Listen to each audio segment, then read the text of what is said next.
नमस्कार दोस्तों, मैं गुड़िया मौर्य अपने यूट्यूब चैनल गुड़िया मौर्य ब्लॉग गीत में आपका स्वागत करती हूँ। आप लोग बताइए कैसे हैं। और मैं आप लोगों के लिए एक ललनवा गीत लाई हूँ, प्लीज़ आप लोग सुनिएगा। गाना अच्छा लगे तो। बहुत ही प्यारा ललनवा गीत है, विवाह गीत ललनवा। उगे तई के सूरज बहुत निकला गई, बहुत निकला गई, अरे डूबा तई के लाल गुलाब रे ललनवा, अरे डूबा तई के लाल गुलाल रे ललनवा। उगतई के सूरज बहुत निकला गई, बहुत निकला गई, अरे डूबतई के लाल गुलाल रे ललनवा, अरे डूबतई के लाल गुलाल रे ललनवा।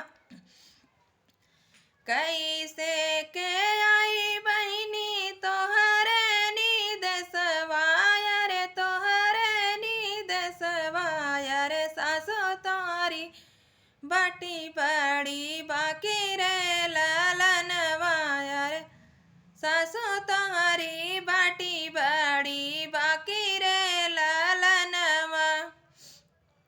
सासू तही भैया चनना लकड़िया, रे चनना लकड़िया, रे आजू जलई चाहे काल रे ललनवा, रे आजू जलई चाहे काल रे ललनवा।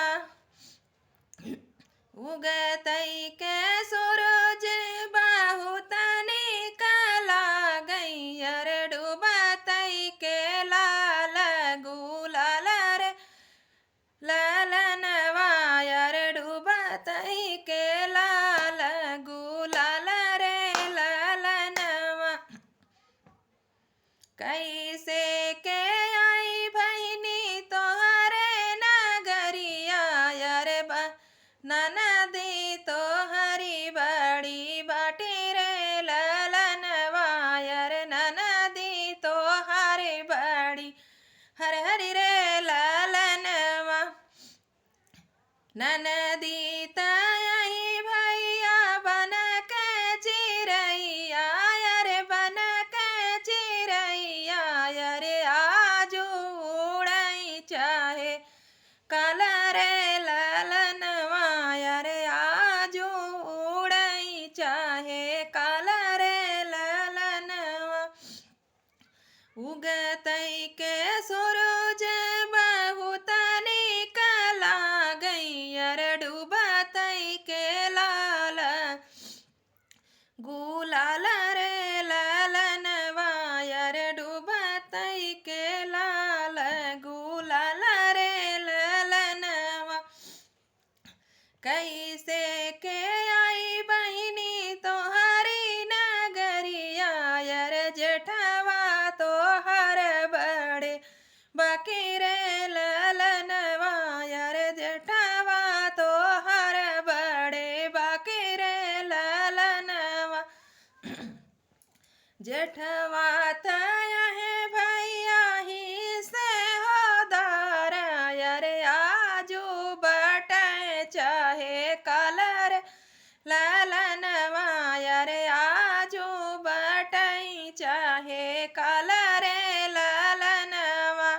उगतई के सूरज बहुत निकला गई, अरे डूबतई के लाल गुलाल रे ललनवा, अरे डूबतई के लाल गुलाल रे ललनवा।